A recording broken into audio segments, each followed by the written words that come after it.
ស្ដីអ្នកទាំងអស់គ្នាពេលនេះសូមស្វាគមន៍មកកាន់វីដេអូរបស់ខ្ញុំបាទ Pronin Fishing Natural ពេលនេះខ្ញុំបាទនឹងទៅដាក់បង្កាយតាមជាក្រុងយើងហ្នឹងនៅខេត្តបន្ទាយមានជ័យក្នុងក្រុងប៉ោយប៉ែតយើងដែរប៉ុន្តែវាចុះពីឆ្ងាយក្រុងទៅបន្តិចដែរនេះជាបង្កាយដែលយើងត្រូវដាក់នាយប់នេះដោយមានចំនួន50បង្កាយទេហើយនឹងមានកូនកែបជិត100ក្បាលដែរដែលយើងសម្រាប់លេងនៅរាត្រីយប់នេះតោះទៅតាមដានទាំងអស់គ្នាជាមួយនឹងខ្ញុំបាទនេះការធ្វើដំណើរវាបានតិចទេបានថតបានច្រើនទេរហូតមកដល់កន្លែងយើងត្រូវដាក់បង្កាយបិទនុយនេះគឺជា Pronin ដែលគាត់ជាមេធីមផងដែរដែលគាត់ចូលចិត្តនឹងការបបក់ត្រី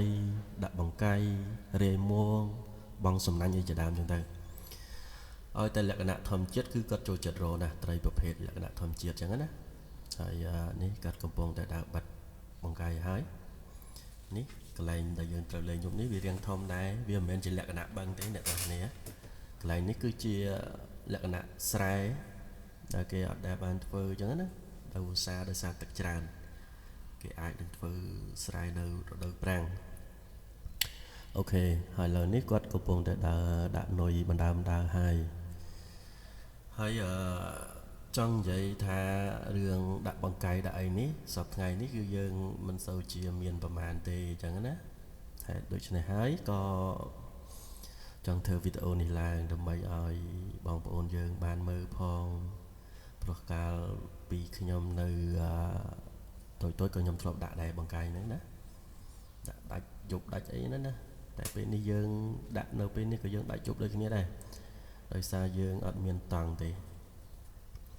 យើងទៅលក្ខណៈបោះអង្រឹងចងអង្រឹង sorry បោះអង្រឹងចងអង្រឹងគេទាំងអស់គ្នាទាំង3នាក់ប៉ុន្តែគាត់ថាយើងដាក់3នាក់ប៉ុន្តែគាត់ថាគាត់ជា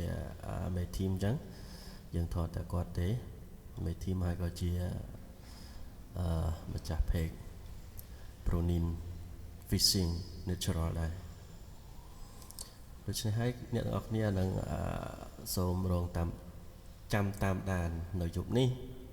ដោយសារថានេះជាវីដេអូទី1របស់យើងគាត់តែយើងដើរ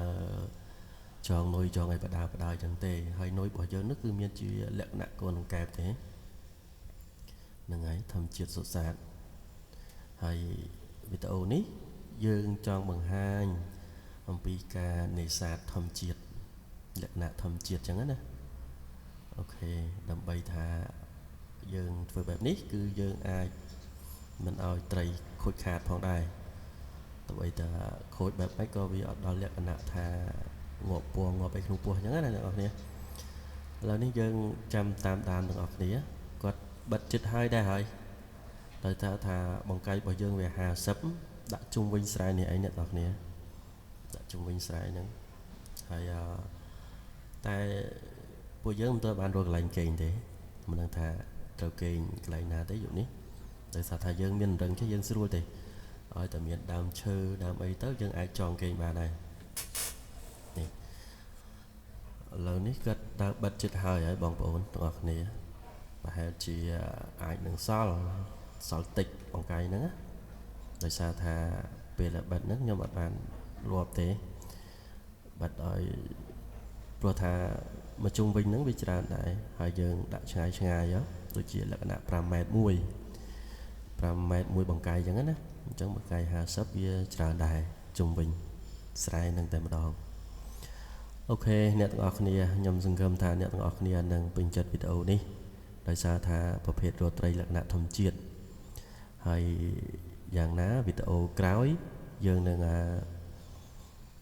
ថតឲ្យអ្នកទាំងអស់គ្នាបានមើលថាត្រីពេលវាខំបកាយបែបម៉េចអញ្ចឹងណាហ្នឹងហើយអ្នកនរគ្នាឥឡូវវីដេអូទី1យើងវីដេអូបាត់បង្កាយគឺយើងត្រូវបានចប់តែប៉ុណ្ណេះឯងតែអ្វីដែលសំខាន់នោះច